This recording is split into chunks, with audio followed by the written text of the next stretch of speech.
Every day, America Online is making it easier for people to live, work, and play. When we installed internet access on our computer, I got the whole family involved. A new way for music and Just what is this main artery of the information superhighway? You beautiful bastards. No matter how large, no matter how small, we'll be on the internet in the year 2000. It's the primary way that people will look up information. When we were there. Hello and welcome to When We Were There, a biased internet history. My name is Thomas. And I'm Josh, and this is a podcast all about the history of internet content, the who's, the what's, the where's Waldos. We're going to get into it all. Whether you like it or not, but I think you do like it. If you're still here, you might like it. If you've heard our other episodes, you're like, oh, what's this one? Who's the guest? Yeah, there's no guest, okay? Easy with that shit. We don't always need a guest to be cool. Yeah, you're just going to get a full helping of old Josh and Thomas coming in live. A couple of wholesome boys with their wholesome toys. Not like that, guys. Come on. Yeah, like Beyblades. Oh, shit. I could really go for some Beyblades right now. Dude, we should let it rip right after this. There's this girl we work with, and her brother says her brother still uses Beyblades. So somewhere in the world you can get them. So I'm going to maybe gank her brother's Beyblades? Is that, like, chill? Dude, that's more than chill. That's, like, rad. I feel like there's something that I have to address on the pod. Okay. I'm not proud of it, but I did shave. Both Thomas and my partner Laura hate it. It's not good. It's upsetting. It's not good. It's showing that too many snacks over the holidays, but also just like I feel like I'm a beard guy now, you know? Yeah. I mean, I will say at this point, your stubble is growing in again, so it doesn't look as bad. But it was bad, guys. When you'd first shaved and you were baby faced, I was pissed. I was upset. Thomas was livid. He was gonna completely throw away our whole, not just friendship, but partnership. Yeah. Oh, yeah. I was gonna burn it all down. But then he told me that it was gonna grow back, I guess. So, I mean, I didn't know that that's how that worked. So I guess it's cool. Yeah. So if there's any hostility during today's episode, just know it's because Thomas is livid, but still getting more to terms with the fact that my beard is gonna grow back. Yeah, that's exactly the situation. and speaking of livid, speaking of pissed, I think I kind of want to go back to a time where, in a way, the whole world was a little pissed at a specific guy. Can you tell me who this duder was? Yeah. So this episode is sort of one of my times to shine, because this episode is all about my theory, I don't want to say conspiracy, but my theory of how the world works. And I have a counter theory. And it all stems from Kony 2012. So, I feel like most people might know Kony 2012, but I think if you were either a millennial or a late Gen Z, you definitely know it. If you were on Facebook in the year 2012, you 100% know what Kony 2012 is, because it spread like wildfire. And this is sort of where my whole thing stems from. So Kony 2012, if you don't know, was a political... And you do know. You do know. Actually, I hate to interrupt you, but I'm going to. Is actually, they did do a statistic, and half of young adults between the ages of, I believe it was 15 and 30, had seen it. So there's a 50-50 chance that if you're in our demo listening to this podcast, you know what Kony 2012 is. There you go. That says it all. It says more than I ever could. So, Kony 2012, as you surely know, was a political awareness campaign, I guess you could call it. It would be the best thing to call it. About this man, Joseph Kony, and his renegade group of just villains, I guess. I don't know, mercenaries, rebels. And yeah, so it's a militia. Yeah, militia is probably the best word. And fuck. Now I'm going to look like a fool, but it was Uganda, right? It was Uganda. It was the South Sudan. Somewhere else. But don't correct us. I think, never correct us. I think where the video spoke of was in Uganda. Anyway, so it was called the Lord's Resistance Army, captained by Joseph Kony, and it was essentially a child army. Just because people watching the video will know, I cheated. It was Uganda. You're right. It was Uganda the whole time, and the Congo and South Sudan. Nice. Okay, that's good. Good that we got that. Anyway, so and honestly, I'm not really here to talk too much about Joseph Kony and that whole situation. That's not really what this is about. What this is about for me is Kony 2012, the political campaign by Jason Russell and documentary that sort of put him on the map. So, and I do want to state right from the start, I think the video was done like totally in earnest with good intentions, and I maybe possibly even did some good for the situation. However, what I saw from it as a kid when it came out 2012, it would have been what, like 16, something like that, 15, 16 years old. And when Kony 2012 happened, I remember. So let me just say this. This is the theory. Kony 2012 marks like a distinct point in internet history when like sharing information and memes and whatnot went from like something like using the internet went from something that was like sort of a hobbyist thing that like, you know, not everyone did, to everyone and their grandma has a Facebook account.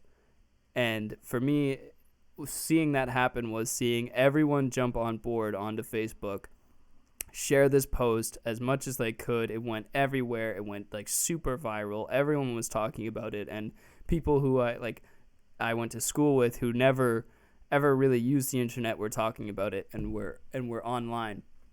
And for me, because then it later came out that the video wasn't exactly legitimate. It wasn't like, they simplified and maybe obscured some of the details of the situation, and it then led to a whole like backlash of people being like, we've been had, we've been goofed, which ultimately led to Jason Russell having a psychotic breakdown in San Francisco and jerking off naked in the street. And it was filmed.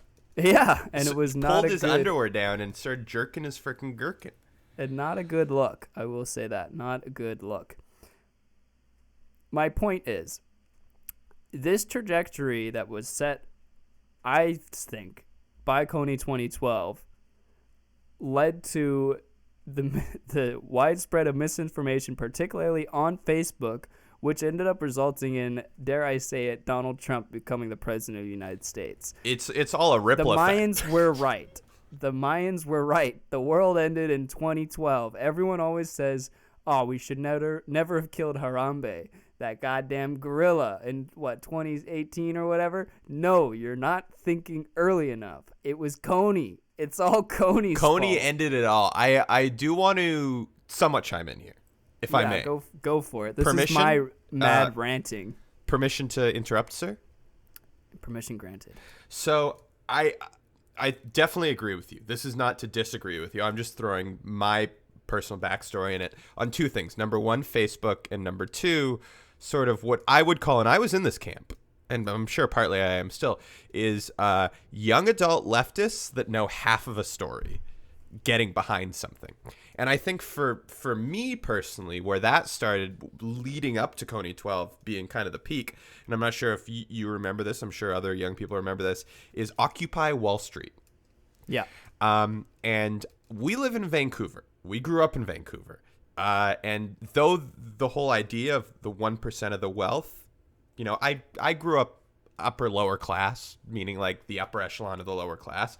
So I think there is still roots that I had in there. But I started talking about Occupy Wall Street because I wanted to impress ladies, you know? Like, I didn't really know the whole scope of it. Honestly, no one in my school really knew. Did you get any ladies from it? Never. Of course not. No. I maybe talked to like one chick, but that was about it. A dude gave me like a handy J at an Occupy rally, but it's not. It was dry. He had dry, rough hands. Turned out it was a goddamn squirrel. But yikes. I think what it was is kind of this misinformation, people not totally knowing what they're talking about, but this big movement brewing across, you know, Facebook. Similar to like, I know we had some anti-Trump rallies in Vancouver, which I totally agree with that piece of shit, but we can't vote for the dude. Similar to like the Occupy Wall Street movement that was literally happening on Wall Street in New York, you know, like a bunch of 15-year-olds going to like the art gallery and saying, oh, you know, especially a lot of those kids being trust fund kids talking about Yeah. You know, like not really knowing what they're talking about, but promoting this thing. And I think that peaked with Kony 2012 because I remember like there were posters all over our school. People were wearing T-shirts. Everyone shared the link.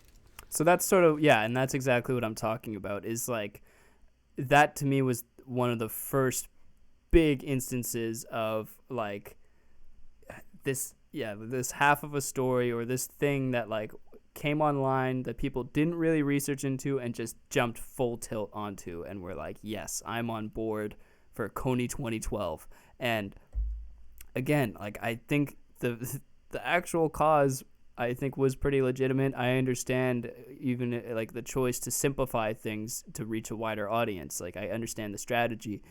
I don't necessarily agree with it in totally, though I will say the documentary is actually really well made. I watched it again recently, and it's like incredibly well done and like kind of very manipulative actually. Well, that's the thing is I heard a quote by a YouTuber, Quentin Reviews, and it was, when a documentary starts becoming entertainment, it is fiction. Yeah. And it's the thing is like, I would say my favorite documentary, because I come from a film loving background, like presentation wise, is a film many people have heard of, Super Size Me. But the thing is, the reason that Super Size Me worked was because a lot of the studies that they were doing were cherry picking information. And a lot of like the experiment that he did is like, he's talking about how you can gain so much weight at McDonald's, but when you're eating 1,000 calories over your maintenance, you could be eating lettuce and still gain weight. I think the thing is that Morgan Spurlock is just a fantastic filmmaker. And it seems to be the same with Kony 2012. When you present something in a very entertaining yet manipulative way, it becomes more entertainment than it is documentation. Well, and here's the thing, and this is what I mean when I say it's manipulative. It's not, and it's like kind of insidious. Is first off, they do a classic. Jason Russell starts off the video talking about his son, and he's like very cute kid, and it's very fun to watch him hang out with his kid. And then he goes, "Yeah, look at how like happy this child is. Now imagine if he was a child soldier," which effective because immediately it makes you relate to like a child and makes you think of like maybe even yourself. And then it goes, okay, but now look at this, and they introduce you to, and here's the thing, I've already forgotten this kid's name, and this is sort of one of the issues of the video that I take with it, is it's so focused on this Joseph Kony guy. It doesn't really talk about like any of the victims or anything, and like it really makes you remember Kony, but I don't remember the main kid's name, who I think deserves just as much if not more press. But anyway, what is truly insidious in my eyes is the whole framework of the documentary is like a Facebook thing. So when they talk about, he's like, so I created this organization. The visuals they use are creating a group on Facebook. When they say spread this message, it's sharing. They show visuals of sharing on Facebook. So it's very clear what they were attempting to do right from the start. And it makes sense again, but like to push people to share this on social media as far as they can, and it's like almost like a subconscious attack. I mean, they do explicitly say to do it, but by using all this imagery, it's putting it in your head. And again, I think it opened the door to show people who are acting in like bad faith actors just how powerful this thing is and how manipulative you can be with social media. Be that advertisers, foreign governments, or whatever it is. And I just don't know, and I could be wrong, but I don't think that was really happening on such like a focused scale before Kony 2012. And I remember the internet never felt the same, never felt as like, you know, niche after Kony 2012. It felt like that absolutely. was the final break of the floodgates to mainstream, to everyone is online. Well, I'm going to do a quick little pseudo history lesson for all those boomers and zoomers, you Gen Zs, you TikTokers as well, is kind of back before Facebook had become what it is today, which I think it's fair to say is kind of a conglomeration of a bunch of different conspiracy theories, and your aunt and your weird uncle posting like whatever sort of weird anti-mask thing they have. I remember when I first got into Facebook, I don't know if you remember, Thomas, but I remember it was 2007. about 4 years after, 4 years after Facebook started. But when it first kind of started going from colleges to younger people, I was 12. And it was really like we'd share photos. We would send like videos to our friends. It was a lot more of just like sharing information. You can change your Facebook status like in a relationship. It was definitely more of similar to akin to something like a MySpace was at the beginning.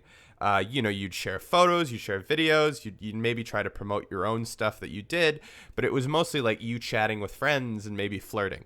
And I think Kony 2012 kind of marked when, like you said, even if it itself was not meant to kind of like be this viral marketing campaign that lied to people, I think it showed that it was so easy to do so. Yeah. Which did lead to like Trump winning the election and, Cambridge Analytica being able to do these targeted ads that could kind of skew your viewpoint.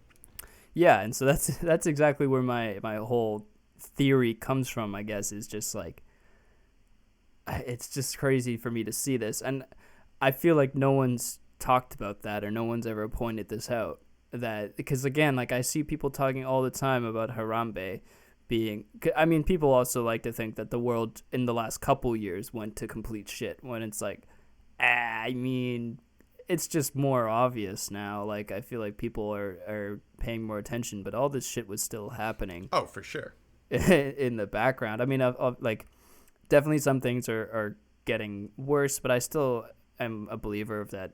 Humanity is generally on a trend, an upward trend. We're just having, a couple missteps here and there. But I find it, I don't know. I don't know why it bugs me so much. It's almost like,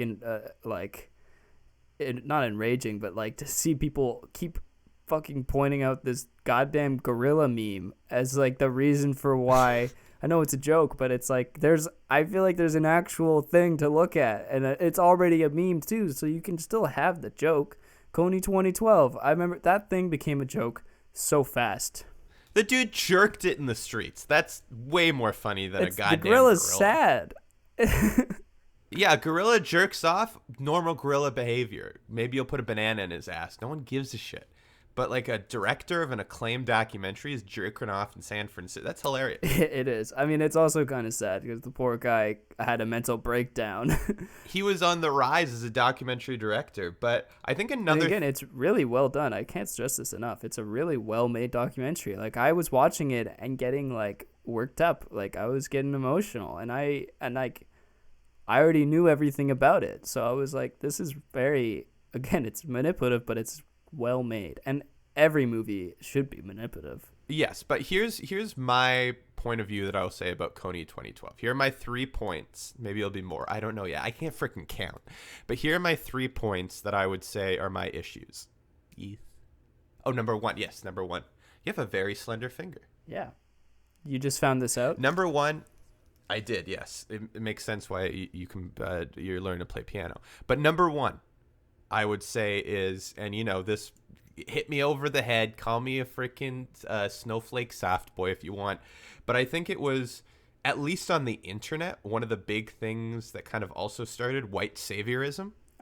Yeah, there definitely is a bit of that. The popularization of it. What I mean though is like, definitely slacktivism as well. Yeah, is just like, it starts with this guy and his kid. Like, look how cute my kid. But what if I'm saving these people. It's me. A lot of the documentary is about him. It is. It really is. It's about him and his efforts to like save these people. Yeah, and I think another thing. So the number one is that it's very much around him, which for entertainment purposes I get, but it kind of did, at least from my knowledge point, kind of launch in this big thing of internet white saviorism of like, look what I can do, whether it be like, oh, I'm a YouTuber taking a video of me giving money to like a black homeless man, like shit like that. Like, look, don't fuck this guy, whatever. I gave him money. He's good now, but look at what a good dude I am. Yeah. And I think another thing, and it's little known fact, Thomas actually, because I gotta give you credit, Thomas, the credit where credit is due. I know a lot of this stuff because of him. But Joseph Kony wasn't super active when the documentary was coming out. A lot of the stuff that he was doing was like late 90s, early 2000s. Well, he wasn't. What it was is he had left Uganda. He wasn't operating in Uganda anymore. I think it was South Sudan or maybe the Congo. Democratic Republic of Congo. Any country that has democratic in its name, Not democratic. never democratic. I think that's where it was. I could be wrong, but don't correct us. Yeah, so that was like another issue with the doc. And it's actually funny, and to speak to the opposite side of misinformation, is when I was a kid and it came out and I saw that and I saw the and then I heard it was actually faked. What I had heard was that Joseph Kony had been dead for like 5-10 years. So I really thought it was ridiculous. I was like, huh? He's dead? What are you talking about? But yeah, well, here's a crazy fact. Okay. Is if you actually do your research, so go out there and actually do your research. Joseph Kony is not actually Joseph Kony. Joseph Kony, his actual name is Joey Coco, and he is a Ugandan father of 12. So a lot of the times when it shows like, oh, this is him with his child militia, him and his kids are actually going to the shooting range. He's actually a really good dude. He's a single father. And this whole thing was kind of pinned on him, which is super fucked, actually. And you know why I got pinned on him? You know why I got pinned on him and not someone else? Because Joey Coco is black, okay? And I think the treatment exactly of right. African American or African people in Africa or America is terrible. So this white fucking cuck makes this documentary. He sees this dude who's got 14 kids. Jason Russell only got 1 kid. He's jealous as shit. He finds this picture of them going to the shooting range. It's on Facebook. You can go to Joey Coco's Facebook and you can see it. It's like me and the kids trying to get a target or a hole-in-one. LOLs. And he's like, you know what? First of all, my kid can't even shoot good. And he's 1. I want to make an example of this fuck. So he started photoshopping all these photos and making it be like, oh, he has like a child militia and he's like a guerrilla army dude. And like all these pictures with him like mutilating kids. It's actually a video of him giving his kid a bath, photoshopped, okay? They just colored the water red. Exactly. So really what's happening is this dude is ruining a reputation of like a really good guy. Yeah, and that's the thing that they don't tell you. And that's why you have to come to a show like this to find out the real facts, the real information. Now, here's where it gets crazy. So if you actually go to Jason Russell's Facebook and you go back to like pre-2012, there's actually a lot of videos of him smothering children in a ball pit. He's killed a lot of kids. And he's just trying to pin this Kony did it, isn't Kony in Uganda? That's how far his reach is, dude. That's why we need this campaign. He's killing kids in ball pits in San Bernardino Valley. He needs to be stopped. Jason Russell needs to be stopped. He's killing all these kids and blaming it on a single black father. That's exactly right. Jason 2022. Jason 2022. So that's my conspiracy. Or I guess Russell 2022. I don't care because this is the 10-year anniversary of when a man tried to destroy a single black father's livelihood. And we're going to put him on blast. Yeah, because if you really look closely at those photos of Joseph Kony, they're water guns. Yeah, that's true. It's a goddamn super soaker. And that's been Photoshopped black. And this is the thing. This is why you can't believe what you hear online. And this is why... don't believe anything here either. Like, literally nothing online you should believe. No. Josh and I aren't even real people. No. We're AI. We're computer generated. Based on the dumbass shit people say. Yeah, they linked us up to Twitter for 24 hours, and this is what it spat out. Yeah. I've lost my train of thought now because I'm so upset about what they did to that poor man. No. So sorry. Yeah, I'm gonna go. I was talking about the 3 things and went on a fucking tangent. But yeah, number 2. I think it. Don't get me wrong. The dude was doing terrible things, but I think a lot more of, the push for stuff that was happening in Uganda wasn't really happening anymore. And I think my number 3 issue with the documentary is I think it sort of pushed in this new age of not really doing your research, watching something from one source and taking it as fact. Yeah. I mean, you got to think people used to get all their news from the news. So no, of course, and it makes sense. I think it's a thing that people have been doing forever. It's just like people, if you speak with authority on the internet, people tend to believe you, even if you have no proof or anything at all. Case in point. Yeah, the whole Joey Coco thing. Yeah. Yeah, I made all that up. And you thought it was real because You believed me. Because you're a gullible person on the internet, just like all of us are. So, and this is the problem. This is why we need to get censorship up. We can't have anyone posting online anymore because it's just not safe. It could be a lie. Anyway, yeah. So, again, I feel like I guess my theory is just that it's just like I've said it. I don't know what else to say about it other than that this is just a thing that I think no one's talking about and an issue that I have no idea how to solve. But yeah, I will firmly, for the rest of my life, stand on the ground that Kony 2012 is the reason we got Donald Trump 2016. Oh, absolutely. I agree with that. Just, showing how much something can spread. And a lot of what Cambridge Analytica did do was via Facebook, doing targeted posts. And Facebook just I feel like they saw this happening and were like, nice. Because they changed their whole algorithm after that to push third-party content onto your feed. Oh, yeah. And Facebook's whole system is kind of fucked. But what I'm thinking is we got to get Cambridge Analytica to push this fucking podcast. Oh, I like that. Because clearly it works. So here's what I'm going to say. And if you're listening to this and you download the podcast, I want you to take this snippet. Okay? So there's this man, and he lives in South America, specifically Cuba, which is not in South America. That's the confusing part, but it doesn't matter. So this guy in Cuba, what he is doing is he is both an anti-Semite and anti-Frenchman. And what he is doing is he is trying to suppress our podcast specifically. And every time someone tries to listen to our podcast, it glitches out and he murders a baby. So what he doesn't have to murder the baby. He doesn't have to murder the baby. He just does it. But only does it when someone doesn't listen to our podcast. So his name is Daniel Hammer. I saw Hammer up there. Daniel Hammer. And what Daniel Hammer is doing is he is suppressing our podcast and killing infants. So what we need you to do is spread the word Hammer 2025, because I'd like a couple of years of promotion on this. Hammer 2025. And the only way to stop him from killing babies is to go to Anchor FM -friend. The only way to stop him is to go to patreon.com/friendstyles and pledge $100 a month. Yeah. And with that money and with that support, we can make another video or something. I don't know, whatever we're going to do. We'll take the money, we'll go to Cuba, and then we'll say, hey, buddy, I heard you're into hammers, and smash him with a hammer. Yeah. Because his last name's Hammer, so it's a pun, too. Yeah, and I think he'll appreciate that as he's dying. He'll go, you know what, at least they were funny about it. And maybe with the rest of the money that we get, because we want more than the price of the ticket, obviously. That's only a couple, 4 or 5 pledges. So me, Thomas, and our wives will go to the south of Greece for a little bit and just kind of chill.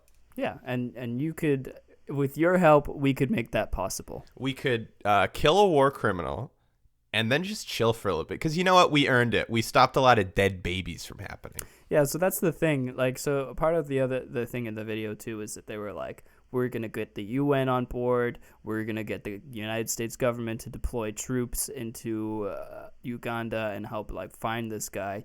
But again, people were like, he's not even in Uganda. It's not really doing anything that much. And as far as I think what I last read is that they've withdrawn support and Kony is still out there, hasn't been captured. So it's I don't know.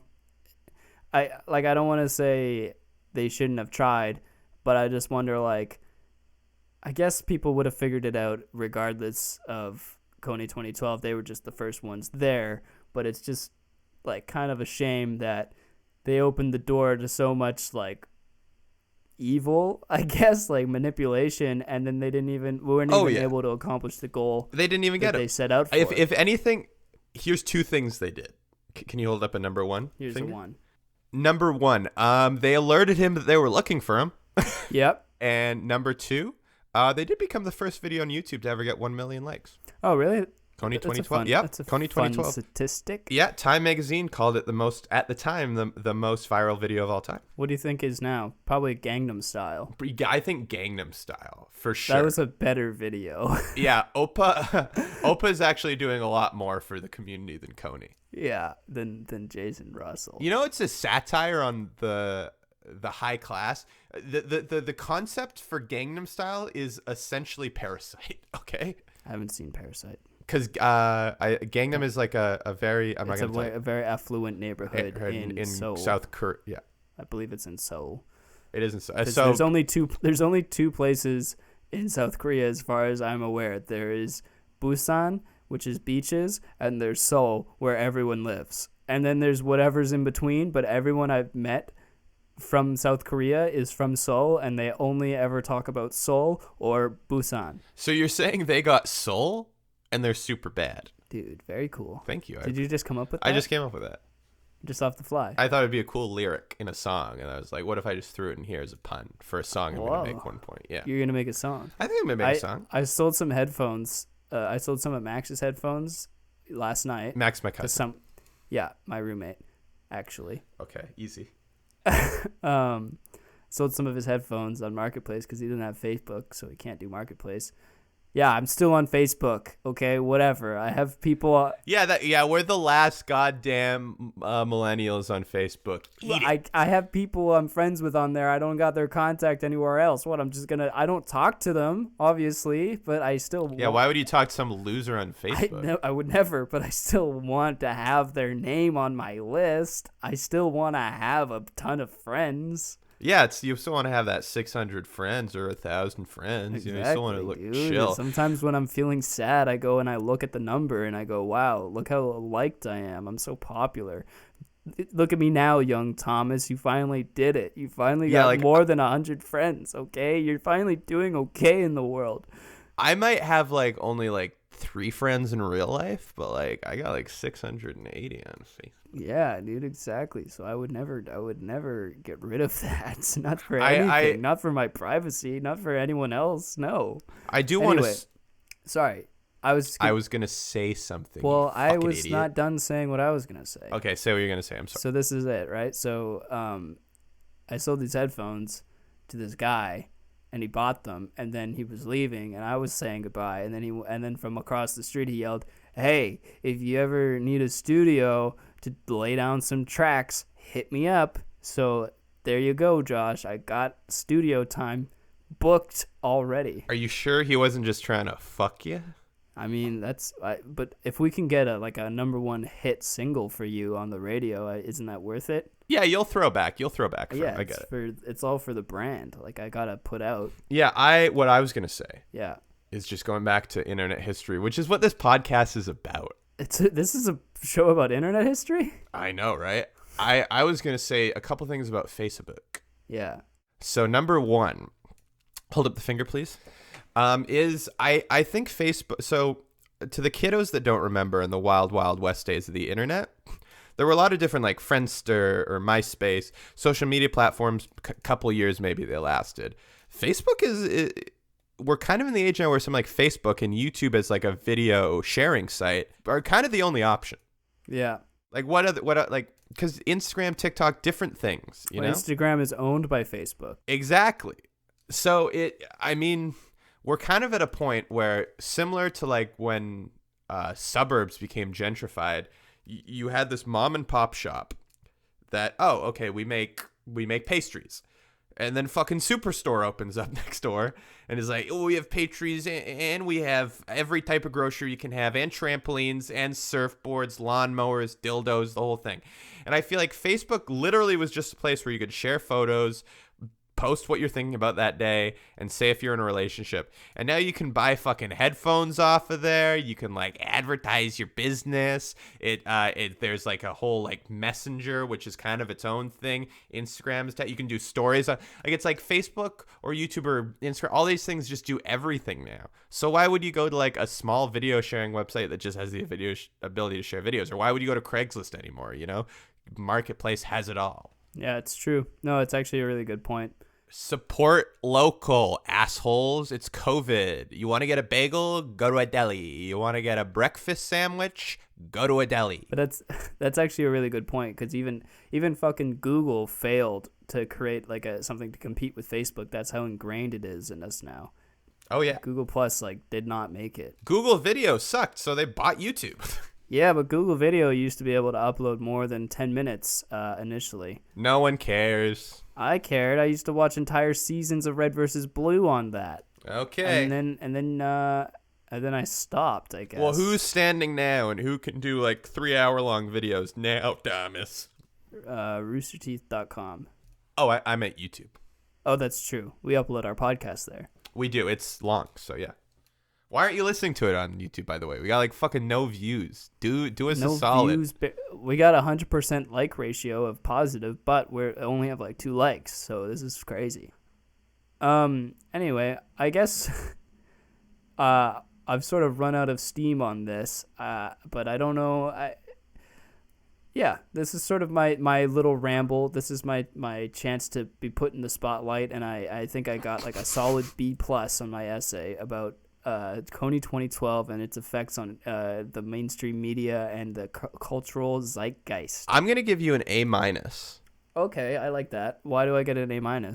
I thought it was better than a B+ because I was entertained, and then you kind of went on that whole thing about Joey Coco. That was pretty chill. I did that. You did that, yeah. And I thought that was cool. It would have been a C-, maybe a D, but that thing really elevated it. The Joey Coco thing, you really liked that. The Joey Coco thing, I really liked that. That was fucking ace. Yeah, okay. So it's a good thing I thought of doing that bit, because if I didn't, you would have failed me, it sounds like. I wouldn't have failed you, but barely a pass. Yeah, okay. Because you didn't want to have me as a student next year, so you give me the lowest possible passing grade, but I'm not actually ready to pass. Yeah, no, I just did it so you'd leave the school. Yeah, exactly. And I want you to graduate with dishonors. And join the workforce as some a car jack. The fuck's a car jack? I don't. The thing that lifts the car. So you operate the car jack, and that's it. Or you yourself are the car jack. Yeah, because I have no mental power, but I'm strong. They just kind of crank your leg until the car goes Yeah, off. exactly. That's all I'm... And honestly, you're not that strong. I don't think you could do it, buddy. I don't even think you could pull a real car jack. Oh, what? I could maybe do that. No, you couldn't even press the goddamn hydraulic button. Your finger would crumble. I could do that, I think. Nah, dude. Oh my god, I'm crying today. You should. This is what I'm doing today now. I had to go to work, I thought, but no, I'm crying. I know, you're crying. Anyway, A-. I think my takeaway is I'm going to think twice about reposting something on Facebook and what I see. I think it's making me think of how sharing meme culture to sort of get a point across has kind of blossomed. And also it made me a little nostalgic for the early days of the internet. When people just called everyone racial and homophobic slurs, but it still felt like a community. There was love there. There was love. There were just trolls and there were lovers. And now everyone has some weird... We're living in a time right now where people think that vaccines are going to kill them. And the only reason so many more people are not dead of fucking polio is because of vaccines, you idiots. That's exactly right. Do you know, we manage a restaurant, me and Thomas. Do you know how many fucking anti-maskers, anti-vaxxers there are? The amount of people who come in, so we have to do a temperature check. We have a temperature gun, thermometer, that it seems pretty fucking common sense that you would point it at someone's forehead, because that's going to be where, if you have a fever, that's going to be the hottest part.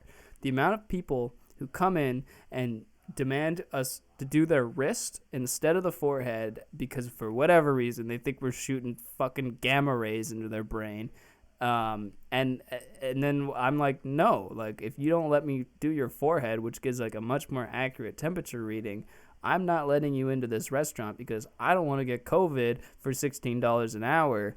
Get the hell out of here. This is a privilege that you get to come here and eat. Also, you're very clearly not from the same household or social group. Get out. Also, here's a statistic I learned. This is actually a real statistic. Is internally, in the core of the head, women usually run slightly hotter than men, but they have considerably colder hands to the point where if a woman has a fever but was out in the cold, there can be a 5 degree, not 0.5, a 5 degree difference. That's insane.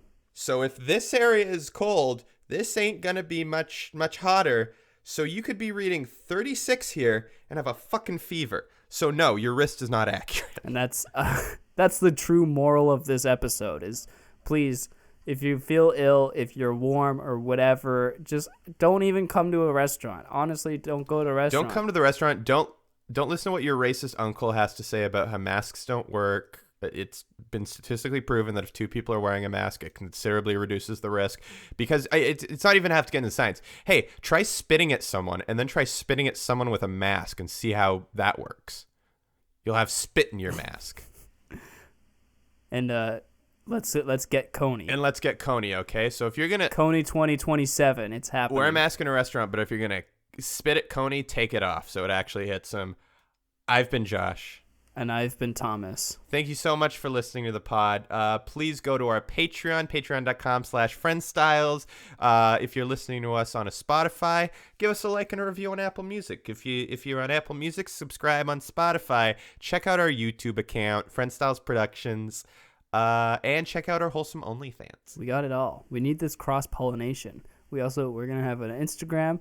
Maybe we should get a Twitter. We don't have one yet. Maybe we should get one. We'll get a Twitter, a daily booth. We'll do it all. Oh, yeah. I like that. I'm going to buy a goddamn flip camera and start daily vlogging. Remember when Daily Booth, Dave Days did a Daily Booth video and then Ashton Kutcher and Demi Moore were in it? I do kind of remember that. Dave Days and Ashton Kutcher in the same room feels like yeah, like a thing to me. And then at the end, it's like, I guess Demi Moore goes on his Daily Booth, and then Ashton Kutcher's like, don't go on my Daily Booth, and then kind of makes a parody of that kid that like shoved the Xbox controller up his ass by trying to put his phone up the ass.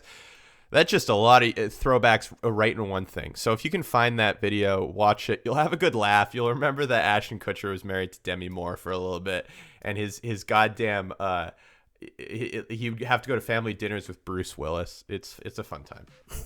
And on that note, goodbye. We love you. Love you guys. Bye.